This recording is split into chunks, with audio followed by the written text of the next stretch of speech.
The artists included in this exhibition come from all over North America, 19 states in the US, as well as across Canada and Mexico. So I'd now like to introduce Masako to say a few words. And unfortunately, Jay had an emergency and is unable to join us. Are you with us, Masako? Yes. Hi. Hi, everyone. Thank you, SNAG, for giving me an opportunity to be a part of during a process to make the student exhibition. SNAG student exhibition has been always actually my favorite exhibition in the field because I can see what the field is directing or what the field is wanting. And of course, I can see this time diverse materials and then processes and the message in a work was used and as usual, but it was also very exciting to see the student work from variety of culture, gender, and ages. Being a student is amazing time for your life. Please continue learning, discover, and show us who you are as a maker, artist, and then designer in the metals field. It was a pleasure to see everybody's work. Thank you so much. Thank you so much. That was lovely. So we're going to have our first student presenter. If I can get this, let's see. Oops. Saul Waterman.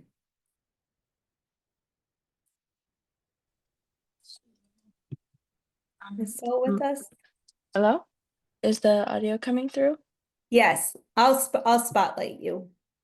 We can hear you. Awesome. My part's a little short because it's really early in Berlin right now. Or I guess late, but okay. My piece, Hokusai's View, is a homage to Katsushika's Hokusai's 36 Views of Mount Fuji. The piece is made out of blackened copper and brass sheet metal, and all three layers are 16 gauge. The imagery in the piece are common symbols and figures that are featured in his woodblock prints. I first saw I saw his woodblock prints in person when his work was at the Museum of Fine Arts in Boston, and it greatly inspired me because I was at a time of my life where um, I was figuring out who I was more, and um, because I'm adopted from China, I'm not really connected to my cultural heritage, and seeing his work reminded me of like a lot of the landscapes that I saw when I went to China to adopt my little sister. Um, so a lot of his landscape woodblock prints really inspired that kind of reconnection to a culture that uh, is very separate from me. And I'm reconnecting because I'm adopted from China. And even though he's Japanese, it was kind of a great starting point because I got to see his work and it pushed me off to start studying like Chinese painters and Chinese history, which is where I'm heading in my work now.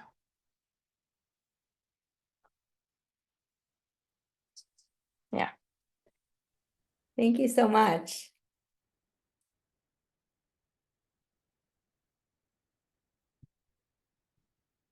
Next, we have Weiwei Li.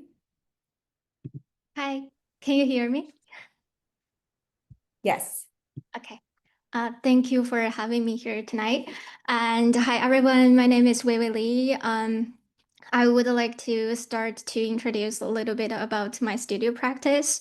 My studio practice focuses on origami and tessellation. I begin by folding paper with designed patterns as the base for my work, and then translate these designs and folding techniques into metals. The overall of my work, so the inspiration comes from my personal childhood memories and some reflections on the transition from a child to adult. And I'm also fascinated by the curiosity and a sense of possibility that arise when transforming the 2D patterns into 3D forms. And that whole making process motivates me to create my work. Also for my work, I often choose some children toys or some objects that from my past or some objects from my daily life that I overlook. Then I use that as a core of my work, and then using some repeated patterns to cover the form, giving them an unfamiliar appearance like this box pouch. When I make this piece, I was thinking about I had several like pouches with different styles and colors when I was a kid, and I would put things inside that was super important for me, but maybe meaningless for others. Also, the memories for me are blurry, also are not reliable, so I cannot remember exactly what I put inside, but I still want to have them now. For the pouch itself, it's made of titanium and sterling silver, using cutting and folding techniques. The color is created through the anodizing. Also, all elements are hand fabricated. The piece consists of like several separate components, and they are connected using tap and die threading. When people play with this piece, I hope the act of opening and closing the spherical clasp can evoke bubbly memory and offer an experience that helps them recall joyful moments once shaped by each individual past history or individual like previous experiences. That's it. Thank you. Thank you so much. Next, we have Coli Drechsel. It's Drechsel. Thank Can everybody hear me? Yes. Okay. I just want to say thank you for having me, and thank you to the jurors for selecting a piece of my work. This is part of a greater body of work where I kind of work through my experiences as a person with chronic pain and disability and a craftsperson. Since 2023, I've struggled with chronic wrist pain, where my tendons slip from their grooves and cause painful numbness and tingling. And this paradox of finding catharsis in something that also causes pain is a recurring theme in my work. And Breaking Point is a glass chasing hammer that embodies my struggle as a craftsperson with disability and finding that compromise between what my body can handle and the devotion that I have for my craft. And I have some process photos. So I started with a vase that I found at a thrift store, and I smashed it apart and carved a block out of it. And using the limited resources at my school, I cut some depth cuts with a trim saw, and with packing tape and paper templates, I traced the shape onto the block. And then using lapidary wheel and some diamond burrs, I carved the flats and the curves, and then used a core drill to take out the center. And I mounted it to a wooden handle with a silver pin. And that's it. Thank you very much. Thank you so much. Let's see. Next, we have Cindy Cheng. Hi, I'm Cindy. I'm really happy to be included in this awesome show. Thank you so much. I'm going to refer to my notes because I tend to meander and I want to keep on time. So my intent with this bowl was to play with an oblique and humorous representation of doublespeak. Doublespeak is a rhetorical method that uses language to refer to existing concepts in a way that obscures their original meaning and makes space for ambiguity. This type of language is effective at manipulating how people understand something, usually with the intent of distracting from controversial concepts or unpleasant realities. Ultimately, doublespeak has helped to move many unpalatable social and political ideas from the fringe to the mainstream. And because of that, it is a well-used tool in conspiracy theory peddling. So I've actually been really interested in conspiracy culture for a while and have explored that in past work. So this is something that's like really interesting to me. So considering this content, I was really open to balancing the cute, somewhat absurd imagery of the bowl with the growtiness that developed on the copper surface. So I think you can see that in some of the process images that I submitted as well. So yeah, thank you. So in my practice, I try to remain open to the unexpected.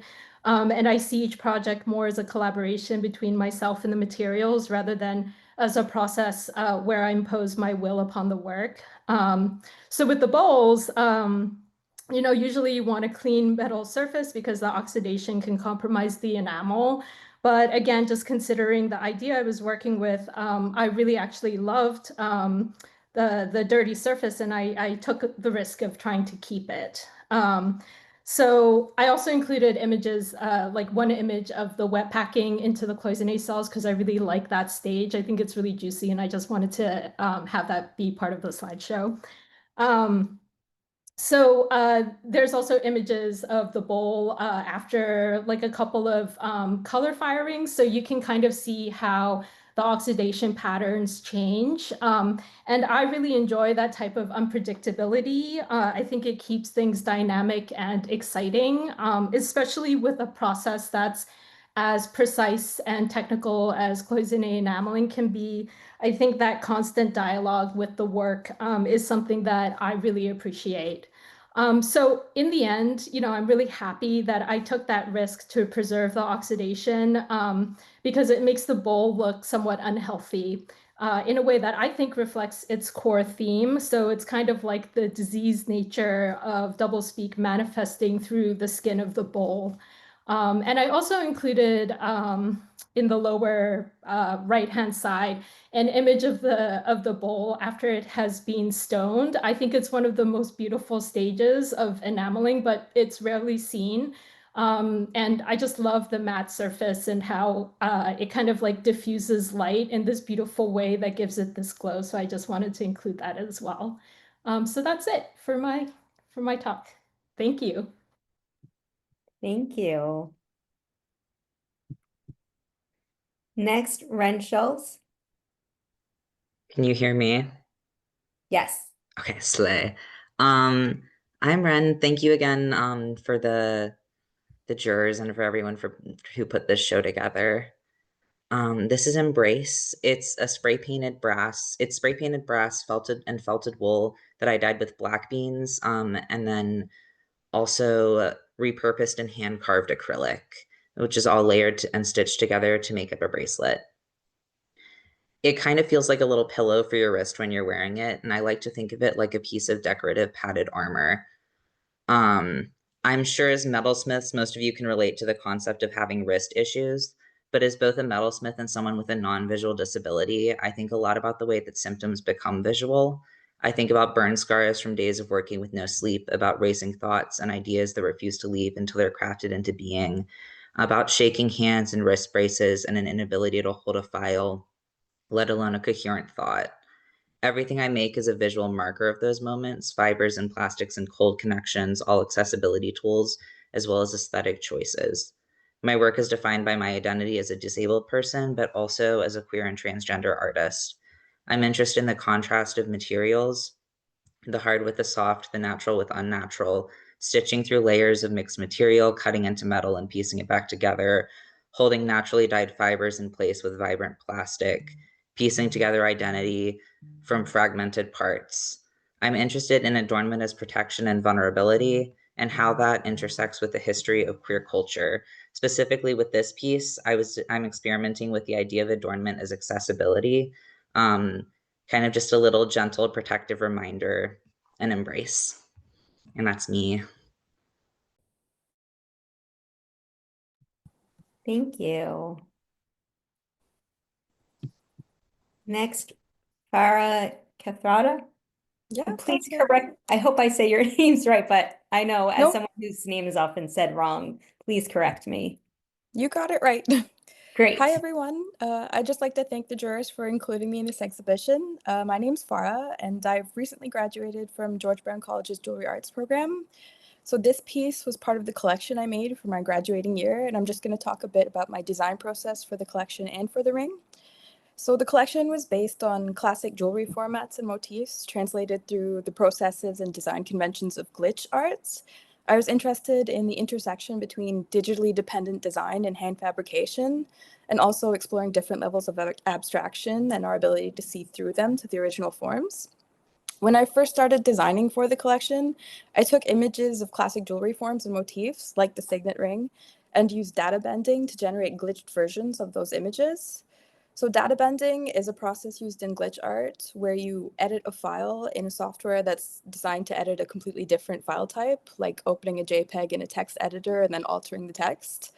So the resulting images gave me a starting point for translating glitches to jewelry forms, sort of like a shorthand language of glitch motifs and colors to help adapt a digital 2D concept into a 3D object. For this piece specifically, I was playing with abstracting the classic signet ring. So the top face became a partially deconstructed frame with displaced elements. And then on the unglitched side, I set the anodized niobium as a reference to intaglio seals or monograms that are often set in traditional signet rings. It was also an opportunity to introduce a very digital color palette into a piece that was otherwise made with very traditional materials. The band portion being 2 wires was partly a reference to how when you're digitally designing something like a signet ring, you often start building the shape with wireframe models. And it was also a chance to introduce another element of glitch with the mismatched wire profile shapes. Anyway, I think that's all I have. Thank you for including me in the exhibition. Thank you. Michaela Bame.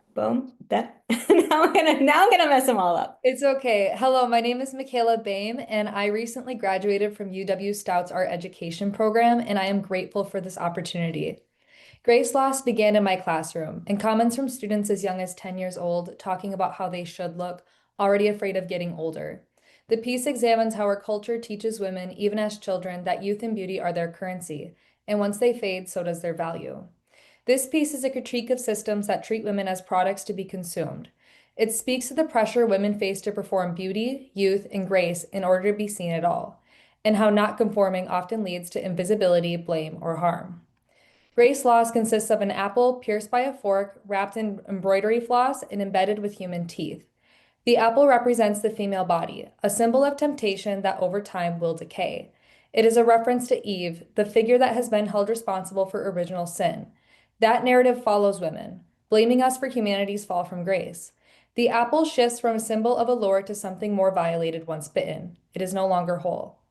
The fork doesn't just support the apple, it penetrates it. A quiet act of violence that reflects the everyday pressures women navigate, the expectation to be pleasing and docile, and the erasure of self when we fall short. The embroidery floss is a material traditionally tied to femininity, but here it resembles sutures. It is an attempt to hold together something that has already been damaged. It speaks to how women are expected to remain palatable through any means necessary.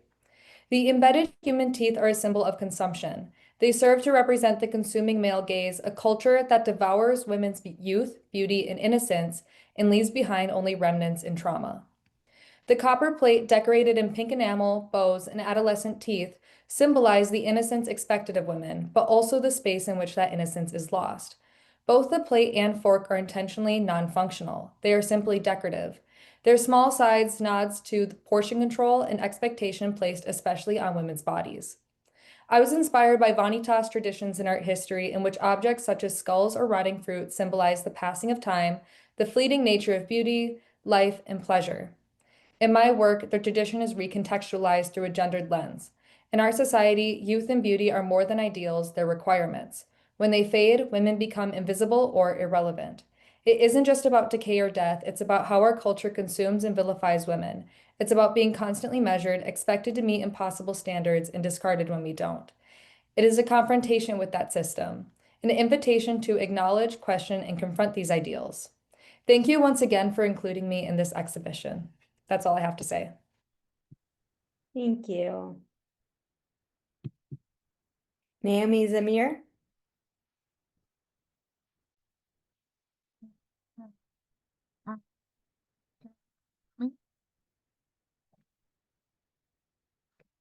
So my name is Naomi, and I want to thank, first of all, the jury for including my piece in this collection. So in recent years, after immigrating to Canada, I've been on a journey of reconnecting with my Jewish heritage, studying the meaning behind ancient scriptures and texts, and learning about Jewish ritualistic art and its symbolism. During my research, I came across a book about the lost tradition of Jewish paper cutting. It's an art form that was once widespread in among Eastern European Jewish communities. And also that's part of my own family's background. And I was struck by the fragility. In the next slide, you can see the paper cut that I'm referring to. I was struck by the fragility of the paper, the intricacy of the designs, and the fact that they endured through generations of hardship. These paper cuts often feature symbolic imagery and inscriptions meant to inspire hope and faith in those who view them. So I was inspired to create metal objects that were informed by and in dialogue with this tradition. The challenge for me was, how can I translate a flat two-dimensional design into a three-dimensional wearable piece? I chose metal piercing as my primary technique and combined it with folding and forming the metal to create dimensional objects. I was curious to see how much I could push the metal without damaging the intricate pierced designs. The piece that I presented here is called Light as an Eagle, and it's one of a pair of pendants inspired by this particular paper cut. This paper cut was created in Poland around 1900, and the original design featured two symbolic animals. At the top, there is a double-headed eagle that's representing the divine grace and mercy. And at the bottom, there's a lion representing power and majesty. While designing the pendants, I was also inspired by the long tradition of amulets and talismans, which are wearable objects believed to hold protective or empowering qualities. This inspired me to create two separate pendants, each focusing on one of those symbolic animals and embodying their specific attributes. I would like to imagine these pendants as contemporary expressions of this tradition, objects that can be worn to support and empower the wearer when facing life's challenges with courage and clarity. And that's it for me. Thank you. Thank you. Flor Fabela. Hello, everyone. So my name is Flor Fabela, and I'm a metalsmith and a sculptor. I'm a recent graduate with a BFA from the University of Texas at El Paso, excuse me, where I completed a double concentration in metals and in sculpture. My piece, Natural Science, is part of a larger body of work that explores the conversation between technology and nature, two worlds we often separate, but that I believe are deeply intertwined. I grew up in the desert, surrounded by forms shaped by survival and time. That environment instilled in me a deep appreciation for organic structures and for the concept of resilience, both physical and emotional. As an artist, I find myself drawn to patterns that echo both fossilized life and digital language, circuitry, binary code, branching networks. In my work, I often etch copper and shape sterling silver wire, merging industrial processes with biological aesthetics. With natural science, I wanted to create something that feels like it could either belong to a distant past or an imagined future. I see materials not just for what they are, but for what they've been and what they might become. I love that metals can hold memory, not just through patina or wear, but through the act of transformation itself. Being part of this exhibition means a lot to me, especially as a non-traditional student. I didn't take a straight path into the arts, but once I found metalsmithing and sculpture, I finally felt like I had discovered my language. I'm so grateful to SNAG for making a space for emerging voices and for valuing experimentation and curiosity, two things that are at the heart of my practice. A special thanks to my professor and mentor, Jess Tolver, whose guidance has been vital to my growth as an artist. Thank you for the opportunity to share my work today. Thank you so much. Eden Tighe? Hello. I just wanted to start by thanking the jurors for providing me with this opportunity. My name's Eden Tighe. My pronouns are she, her, and I teeter back and forth between the practice of a metalsmith and a textile artist. My piece, Oh Well, comes from the longing to make body adornment based off of a comfort movie, which is Snow White.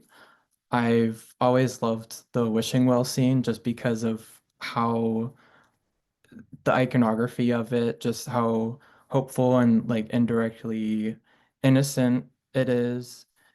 And I translated these meanings into a way to talk about the current political climate, and a lot of my work also analyzes social situations. So this is also a nod towards that. Ultimately, the message being how it can be exhausting or barren to remain hopeful when there is no hope. And then with my process, it has been cultivated by my experience of being a drag queen for 4 years. So I mess with a lot of color, proportion, and placement of the adornment on the body. And to each reference, like the rusted bucket and the scale of it, is a nod to the dwindling hope, and the chord is referring to the straining exhaustion of the hope. And then the scrimshaw is in reference to the original inspiration. That's all I have. Thank you. Oh, you had some process shots too. Oh my gosh, yeah. So that's what it looks like on. Great, thank you. Next, we have Robert Baldridge. Hello, everyone. You can call me Bob. I'm from Little Rock, Arkansas, and I'm an undergraduate student at the Wingate School of Art and Design in Little Rock. While making this piece, I was thinking about the box as a metaphor for how we perceive and present ourselves in relation to our desire to fit in and be accepted. And looking at my own journey to becoming an artist and a metalsmith, it began with many detours and various failed attempts at finding my place in the world. And I would often feel pressure to hide or compartmentalize certain aspects of myself to meet the expectations of others, or at least what I perceive them to be. And now in my artistic practice, it can serve as a way for me to explore and express those parts of myself that I had been afraid or unable to make visible. So the peeled back corner of this copper box, open just enough to see the silver surface hidden inside, is a physical reference to my experience of opening up both emotionally and artistically, and discovering the value in being true to myself. I just want to thank you all for listening, and thank the jurors for selecting me to be part of this show. Thank you. Margo Hulme. Hi. So yeah, right off the bat, thank you so much to SNAG for including my piece. It's really an honor to be shown alongside so many other really beautiful works. I am currently a printmaking BFA at SUNY New Paltz. I graduate next May. And this piece was made during the casting class that I took this past spring in the New Paltz Metals department, taught by Amelia Tokley. I think she's teaching a class at Haystack in August. So I think it's open and you should totally take her class because she's fantastic. So I apologize. I'm gonna be reading directly from my documents if my eyes are over here, that's why. On one visit home, I took a pair of socks from my dad's drawer because I had forgotten my own. They had wear in the soles and small holes in the heels when I took them. And after wearing them religiously, obviously with plenty of washing, for a month, I made them basically unwearable because of how much the holes had grown with my wear. Because of this, I would either have to retire them or mend them, but I really liked this idea of wear being so collaborative and also like wear as a composition. I was thinking of ways to memorialize this, and I like obviously looked to metal, specifically silver, because of its preciousness, to represent and sort of like exchange the sentimental value for the material value. This makes the socks obviously unwearable. Their preservation interferes and like interrupts the usefulness, which I think is a really interesting contradiction of like the idea of like craft as art objects.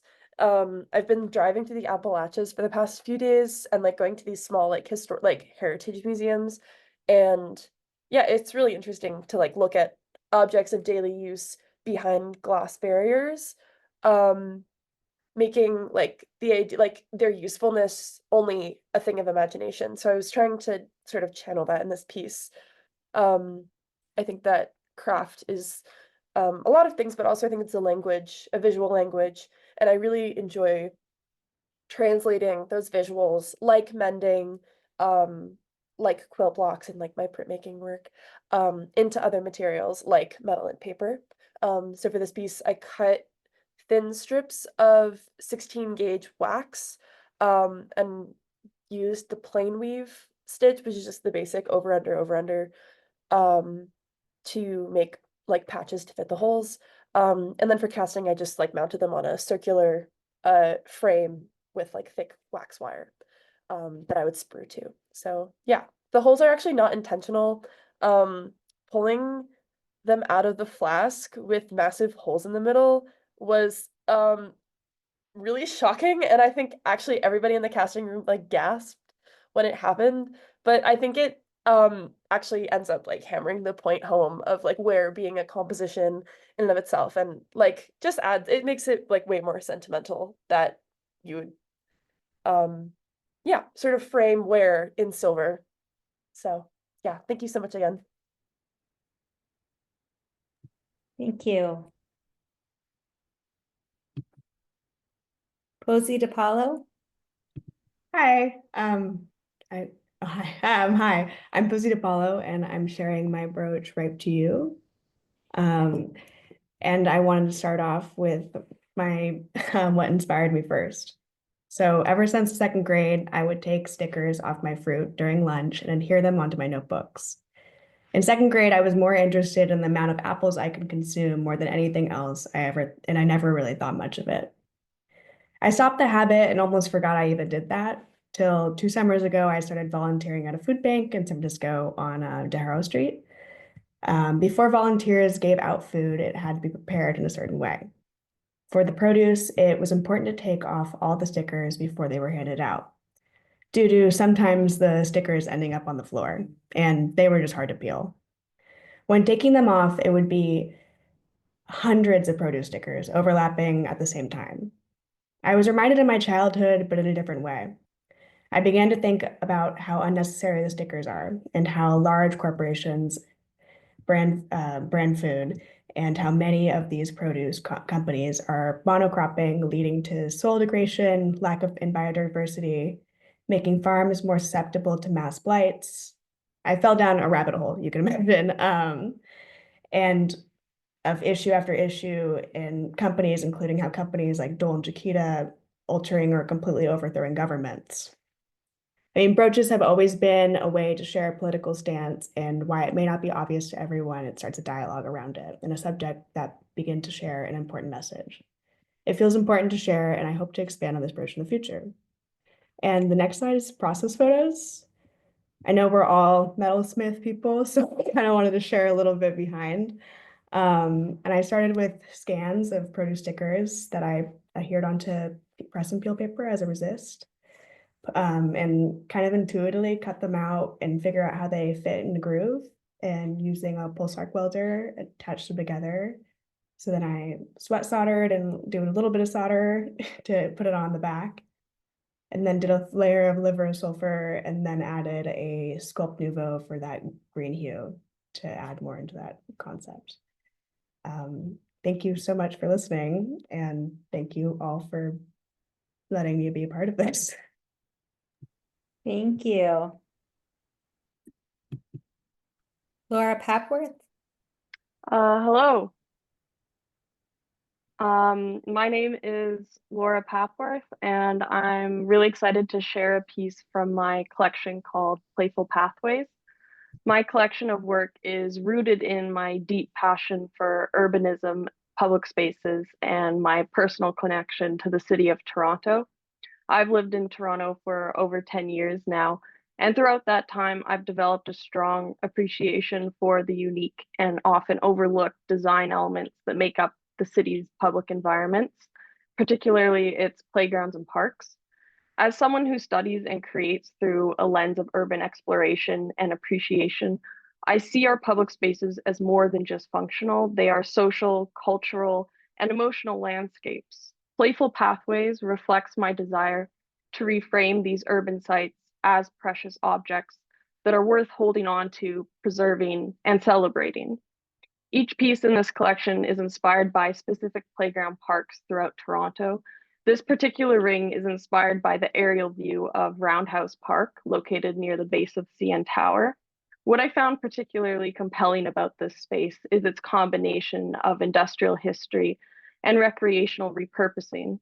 Roundhouse Park includes a working locomotive turntable, and I wanted to capture that movement and geometry in the design of the ring by incorporating a continuous track motif referencing the train tracks that still run through the site.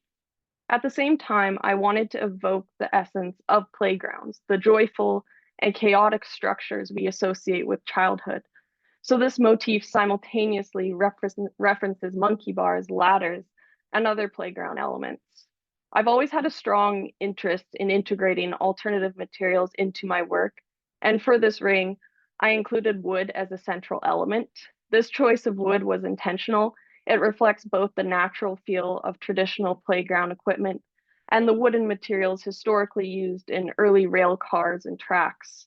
The juxtaposition of wood and metal mirrors the dual identity of the park itself, part industrial relic, part playful public space. And the next few images I wanted to show are the pieces that went into the final composition and the design of the park and its aerial view. So thank you for letting me speak on this, and I'm so happy to be a part of this exhibition. Thank you. Larissa McPherson. Hi. I'm just going to say thank you, Larissa, for putting this slideshow together. Much appreciation. Welcome. It was fun. Yeah, I want to say thank you for the jurors and for SNAG for putting this all together. My name is obviously Larissa. I am an MFA from the University of Georgia. My work overall in this piece focus on the accumulation of microplastics in the environment, specifically in the body of animals and humans.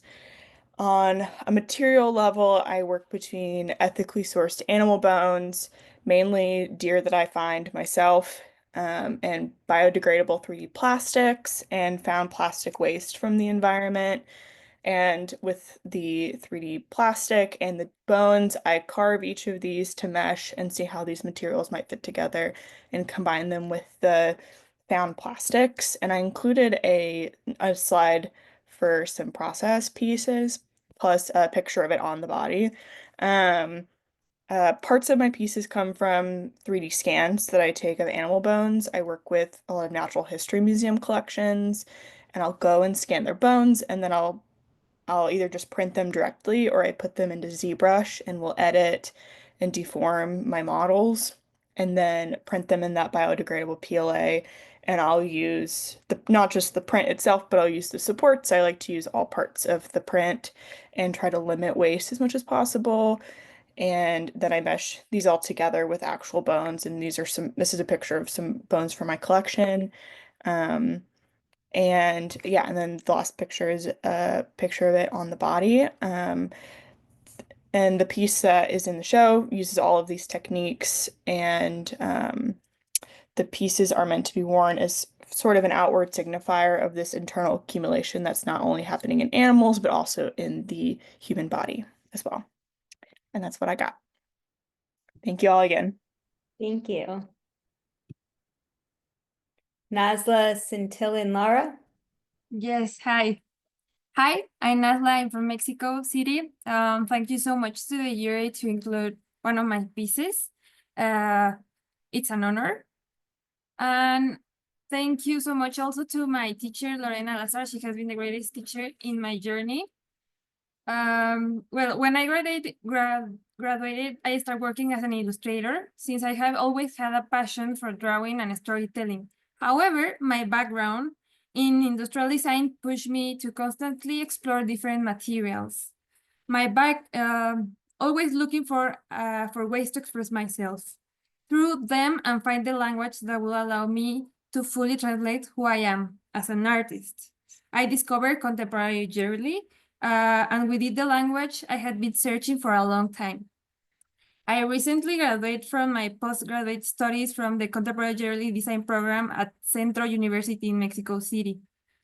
Now talking about this piece, this brooch is a part of my final collection of the program called chucherías.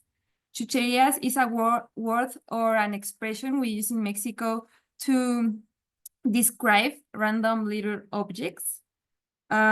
This collection is all about transforming my everyday objects by taking them out of their context to create new meaning through humor or satire.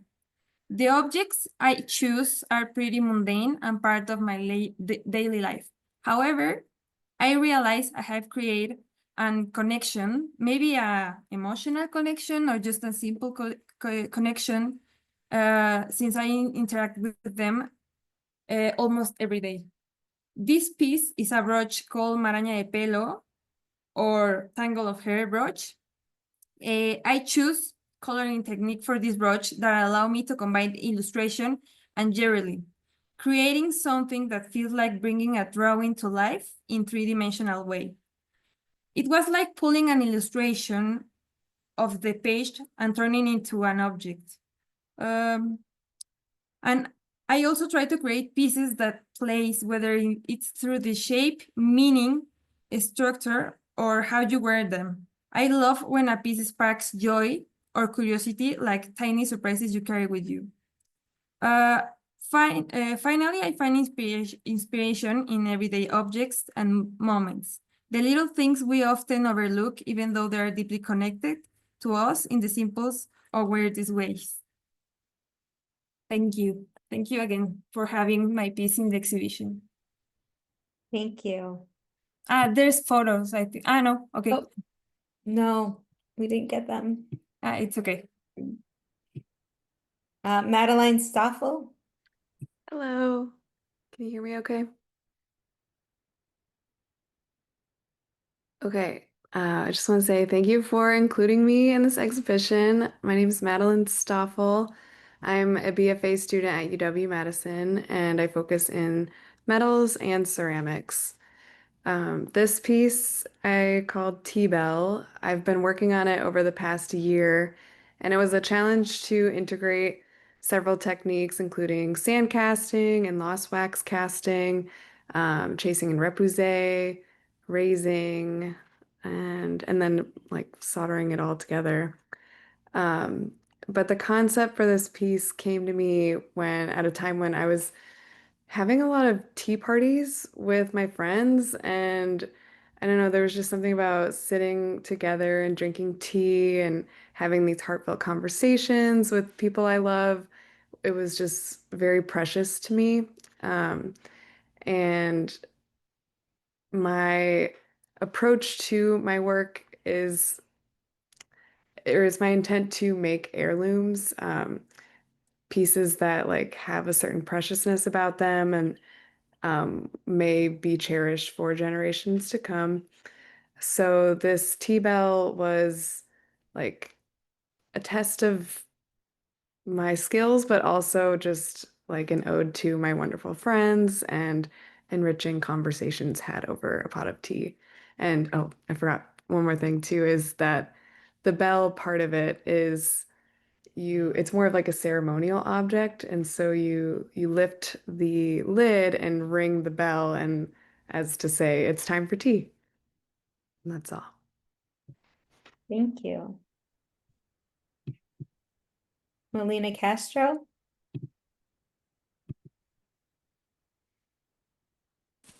Hello. Hi. So, I'm Melina. I'm a BFA at the University of Texas El Paso. Hi, Jess. I saw you in the comments. I'm Flor. Just wrapped up my third semester. It's a metals major, and so this piece, the theme was resilience, and so pretty much I wanted to encapsulate I guess the theme of like that we tend to see resilience in like these big heroic actions, but they often happen in like little things from like every day, from day to day. And so I wanted a small kind of compact object that could be handled and played with, and almost kind of like a stress toy. So I took those toys where you like press your hand and the pins come out on the other side, and I made it into a little brooch. So yeah, I mean, that's kind of the theme of that, but I wanted to kind of talk about the material in itself. And I started working with nickel because like everyone, I was too broke to buy silver, but I've kind of gotten fixated on it now. It's like a problem that I need to solve. Not really. It's just very difficult to work with. It's very stubborn, and I'm also stubborn, so it's almost like resilience in of itself to work with nickel. And I just love the yellow tone it has, and I really like mirror polish, so allowing light to be part of the composition, kind of like a um yeah, like part of the art. Um, and also just kind of exploring this concept where the labor of that goes into the piece is more valuable than the material. So like instead of using expensive materials, using, base metals, but allowing the labor and the hand work to shine through. But yeah, I'm pretty new, but I am looking forward to experiment more with nickel and just do more hollow forms and all that. So yeah, thank you. Thank you. Freeman Osabutey. Yeah, hello. Can you hear me? Yes. I was trying to find you to spotlight you, but I got you. All right. It's so great having you all here tonight. So I'm really grateful to SNAG for giving students like me amazing chances to show our work. And also to the judges who thought my piece was good enough for this awesome show. And I've got to give a special shout out to my professor, Kapikuna. She's been incredible through this whole journey. So I'm Freeman, originally from Ghana, and I'm currently studying at Pennsylvania Western University in Edinburgh. So this brooch I made is called Tidal Rhythm. It's really about something I notice every day, how differently time feels in America versus back home in Ghana. Americans are so precise with time, right? Everything has to be scheduled and on the dot. Back home, we are much more, let's say, flexible with time. I think Kapi is laughing because she remembers our first meeting when I was running on Ghana time instead of American time. For this piece, I started with just a solid chunk of wood. I hollowed it out and carved it to make it look like it's flowing, kind of like water. You see how I followed those natural grain lines. The silver reticulated part in the middle is meant to look like those little ripple patterns you see in sand after tiny creatures have moved through it. And the silver speculum also helps give that feeling of movement.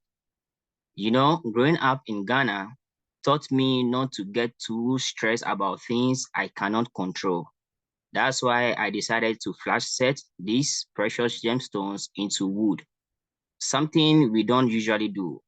It's my little way of saying to my audience and American friends that sometimes it's perfectly okay to break the rules and just go with the flow. Thank you. That's all I have. Thank you. Ashley Choe. Hi, my name is Ashley Choe. I'm so excited to be here tonight. I have a BFA in Textile and Surface Design from FIT in New York and worked in the textile industry for many years, designing both soft and hard goods in a small design studio to a big home furnishing company. I loved working as a textile surface designer and never thought I would fall in love with something else until I took a metalsmith and jewelry making class in Montgomery College in Maryland with Professor Toporski. I would like to thank her for all the support and encouragement throughout my journey here. Now I really wish metalsmith was my first love. As I always search for some reason and logic in the world and also in my own existence, many times I find inspiration in nature and science. This ring titled Tornado is Hollow Ring, created with templates from Rhino 3D software to accommodate the tapered shape towards the funnel. The spiraling funnel represents the tornado carrying debris from the earth, depicted in riveted fresh water pearls in various colors and sizes. The matching pierce design of lightning on both sides of the hollow ring body lets light through against the dark patina. The gradient patina on the tornado was created by steam of liver of sulfur. This ring is my very first art jewelry, and it represents my emotional turmoil going through the family tragedy. About 3 years ago, my father and also my husband became seriously ill because of series of strokes, and then both passed away about a month apart the next year. So the journey of my daughter and myself through this loss and grief was like going through a tornado with a tsunami of emotions.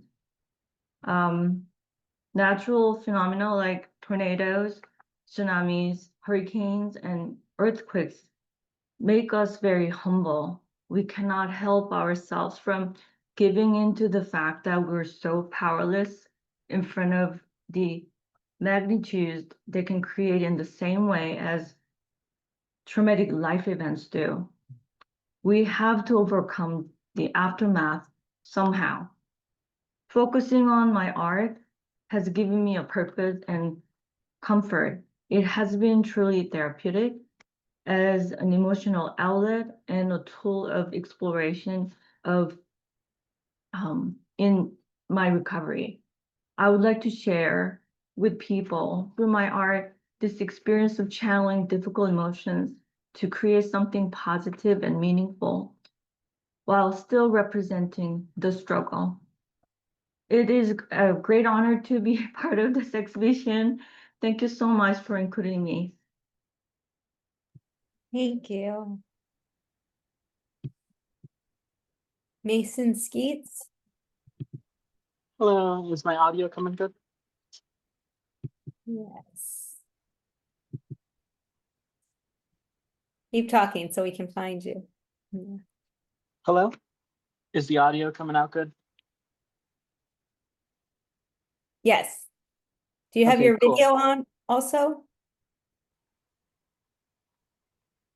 I just have my audio for now. Okay, that's why I was trying to find you to spotlight you and I wasn't seeing your video. We can hear you. Go ahead.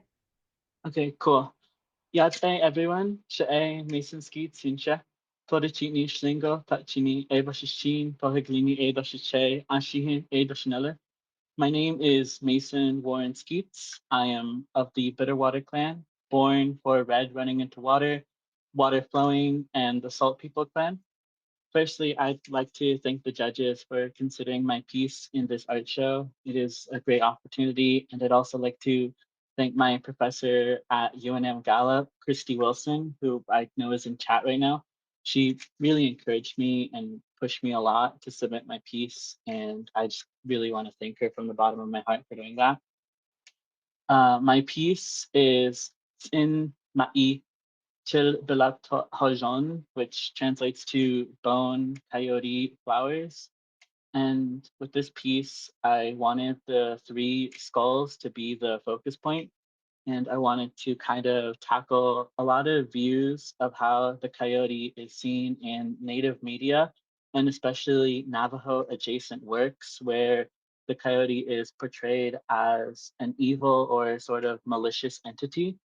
And this kind of villainization is something that I personally didn't like due to the fact that in our traditional stories, the coyote isn't a malicious being. Rather, he's just a trickster who plays games and small little things like that.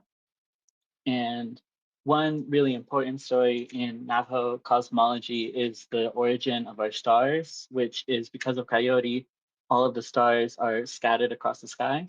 And so this modern sort of idea of making a villain out of a coyote is something that I feel is damaging to a lot of cultural views. And for my piece, the theming, I wanted the skulls to come off as sort of something menacing with the flowers behind it, showing that there is this sort of beauty and a sacredness beneath the sort of menacing visage that is put over Coyote's origins nowadays. And other themes that I wanted to work into this piece were the interconnected relationships of life and death. To me personally, it was a piece that did also help me channel a lot of my own sort of uh, identity when it comes to my sexual identity, my struggles with mental health. I did channel a lot of myself into this piece because it was something that was therapeutic for me when I did create it. And so I also wanted to tie in just the sort of mystery that is the coyote in our stories. And with that, I wanted this piece to have both sacred meaning and personal meaning. And once again, I am very thankful to have been selected for this presentation. Thank you all. Thank you. Gabriela Garcia Mariscal. Hi. Well, first of all, thank you very much for having me selected with this piece. I'm from Mexico City, and my family it's from Oaxaca. That I used to say that it's like another country inside Mexico, and I think this work has been like part of my process, trying to reconnect with my heritage because I was born here in Mexico. It's a big city, it's a great city, it's not much nature. So I think after COVID, um, I need to connect more with nature because we were all locked up. And I start to take classes of permaculture, learning from bees, from symbiotic relationships. So for 2003 and 23, I get selected to study in Oaxaca, the first filigree diplômée, and I have the chance to learn from almost 10 great masters of that technique. That it's also another point. It's really interesting because I'm also like story and also like all these pre-Columbian deities and way of relate with the nature and the gods. So I ended up choosing to work with a plant that probably much of you know, that it's the agave, from where we have tequila and mezcal, and also textile, and it's like the mother plant that nurtures us as civilization. So what we are facing now in Mexico is that mezcal and tequila have been really popular from the last 10, 20 years. And the main problem is that when you have and harvest the plant, you need to cut the flower that it's emerging. So when you do that, you avoid the plant to flourish, and all that sugars are taken to the distillation.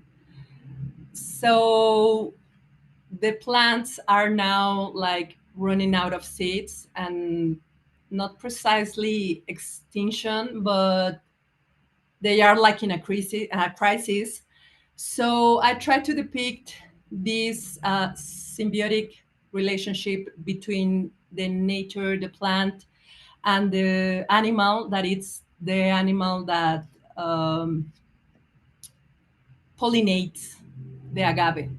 So I choose to make the bud in axial symmetry with filigree, that it's also a really intricate technique. That also, it's interesting because it's not a Mexican technique. It's a technique that arrived to Mexico after the first globalization, when the Spaniards arrived to Mexico, and then they set like the Galeon of Manila ships. So it's quite like a really interesting story, because it makes me like think, what is really Mexican? Because filigree, it's not native, it's not a traditional original technique, but it's also like a big popular folk art now in Mexico. And it's really alive, but also it's so intricate and so popular, and it's so related with like the folk traditions, that it's really alive, but it's not really Mexican, or it's Mexican in like a colonial way, that's the identity now of Mexicans. So the piece that embraces the neck, it's like the big leaves of the plant, and the bud, it's like the animal, that it's also one of the biggest deities in the Oaxaca tradition in Mexico. So that's it. Thank you very much for choosing my work. I'm really honored. Thank you. Rex Furlin. Hi, thank you so much for having me. So with this work, I think I should say first off that when it comes to materials, I'm a fairly traditional student jeweler.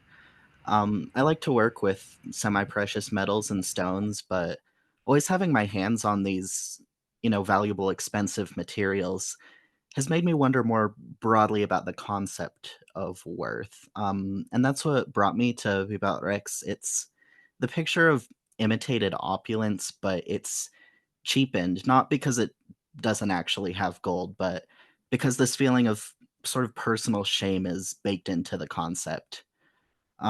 Each stone that you see in here, I mean, it's not just a false stone, they've all been formed atop an etching of one of my own fingerprints. And fingerprints are an important identifier here because they don't just stand in for the self, they're very specifically the corrupting, shameful influence of the self, like being fingerprinted for criminal charges or getting fingerprints on shiny metal.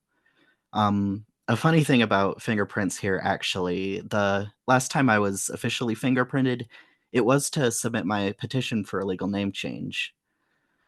Now I'm sure a lot of artists here can relate to sort of that insecure feeling of, oh, my art would be so much better if it were made by anyone else. That's definitely been the case for me at times. And I think it's not necessarily made worse by being trans. It's very much a matter of individual self-image. But I always kind of think back to it when I hear all this observable evidence that, oh, people like me are categorically unwanted by a lot of society.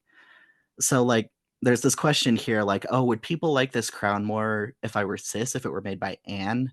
That kind of lingers behind the work, but ironically, it does a lot to dispel my own self-doubt because, when the question's posed that way, for me, it's a definite no. I like it this way. I like that it's made by me, by Rex. Rex is the name I chose, and it's the name behind this crown. It's Vivat Rex, long live the king.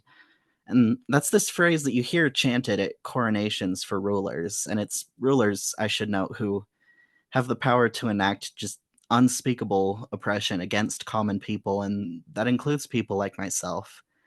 So, while on the one hand, I'm very glad that this work is so Rex, at the same time, this crown, because it so heavily alludes to power and royalty, feels a bit like a personal reminder to not let my very, real remaining privileges, my maleness, whiteness, supportive family, sort of get to my head or corrupt my behavior.